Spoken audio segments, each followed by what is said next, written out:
My name is Paige Smith, and I work at Home Depot in Trussville, Alabama. I'm a member of the Met team. I started as cashier at the Trussville store, and after about 8 months, they noticed I was really restless and decided to put me on the Met team so I could move around and stay more active. So I've been with the Met team now for 4 years. When it came time for me to look for part-time work, I thought I want to work where, first of all, they have amazing trash, and I need to pick up some washers while I'm there. But also I want to spend my days with people who are helpful, have the same ethic I do about being good to people every day. I lost a bet and went to Dragon Con with some friends, some fellow nerds, and when I saw the range of costuming, I decided to go home and try my hand at making a costume, but I don't really have a lot of skills, and I didn't want to spend a lot of money either, so I started looking around in the trash and then roadside debris to see what could be repurposed into a costume. When I started to wear these costumes, I started to be approached by other science fiction fantasy conventions and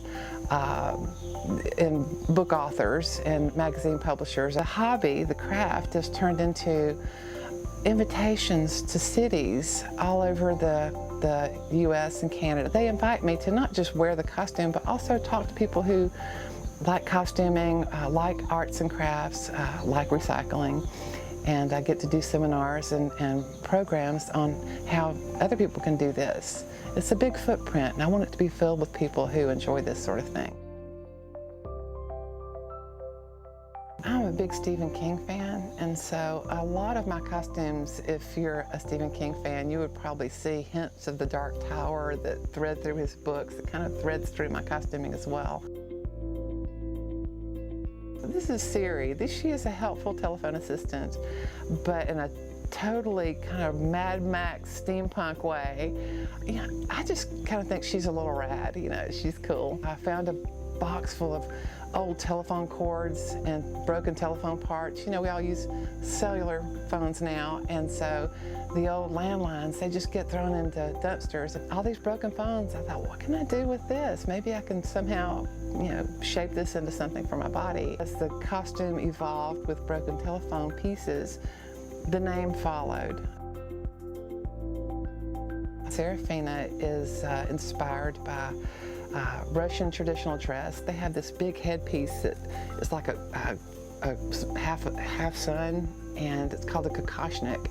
And so I learned, it was a teachable moment making this costume, but I made a big kokoshnik, and it glows. It has paper window panes in it that are made from children's coloring books, which I found at the thrift store, and it's got flashlights taped on my head. It's got fur, like the fur hats that would be worn in winter in Russia, and beautiful color. It's made from a cast-off prom dress that I cut in half and glued some other children's dresses on it for color, and the sleeves are pantyhose, but when it's all together, you can't really tell. I like the repurposing ethic. I like giving things a second life, and it made sense to let that translate into my costuming. It's like being given a puzzle with 1,000 pieces, but not the cover of the box.